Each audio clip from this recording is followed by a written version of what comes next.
may advice ka ninyo, especially your dentist, no? No? Advice ka ninyo, o kung when you talk to other people, advice ninyo, you have to see your dentist twice a year. This is Doc Belen, yeah?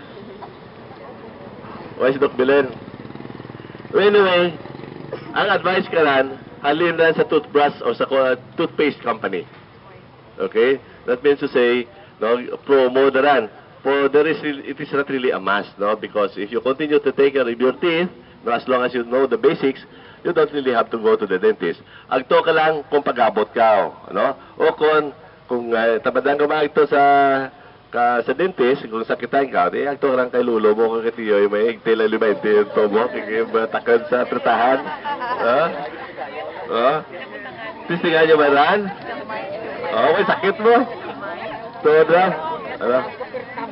Okay. Another is, tell tips again, you just don't know this, okay? You have to brush your teeth as often as you can. No?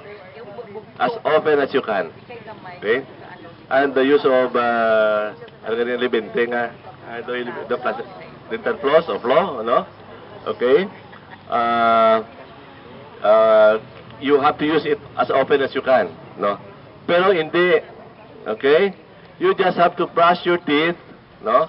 Once or twice a day lang, no? Or after eating, no, foods that nagdukot sa imo nga mga lingag-ngag din kasi imo nga unto, no? As needed, no? Because they have noticed, no, that the more often you brush your teeth or the use of dental floss or flow, no, it is associated with oropharyngeal cancer. Okay? By statistics. No? By statistics. Siyempre, antes ka mag-kiss, pang-brush ka, anay, eh. Okay? Simya.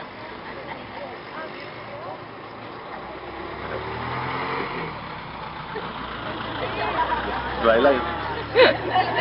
Try lang. Okay. Now again, ano pa gani? Okay.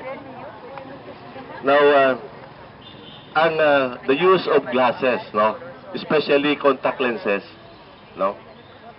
Now, beware of companies who sell contact lenses nga bratuon because it can destroy your cornea, no? Kasi may, I don't know kung sino dyan kausakan ninyo kang contact lenses, pero may mga contact lenses nga blue, may contact lenses nga brown, may contact lenses nga pink, green, no? Green eyes ka, no? Pero you know, oftentimes because they are cheap, no? Gina-mass produce ang dada, and in order to promote or to buy the needs or to create a need in the market, na-make the advertisements, but these contact lenses are dangerous, okay? Because they are not of good quality and they can abrade your cornea, no? So mga kabataan nyo, basi mga ambag nyo, naitay, bakliman ako mo yung brown o kon green o kon blue nga contact lens, no? Beware, no? You always have to consult your eye doctor. Okay?